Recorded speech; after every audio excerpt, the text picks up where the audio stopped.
Necə də? Sosial medyaya falan baxırsan? Sosial medyaya baxırsan, sən məni tanıyırsan? Bu günlərim səndən mən uşaq minisi olacağam. Razısan? Uşaq minisi də, yəni oyuncaq falan çıxırsınlar. Gel onda gedək. Daha seç, ürəyin hansı istəyir seç. Hansını istəyirsən oyuncaqlar? Kitap. Kitap. Bundan seçmişik. Hə. Bundan seçmişik.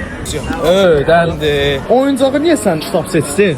Nə? İçinde çok bir şey var. Okumağı sevirsən, hə? Oxumaq lazımdır əsası, hə?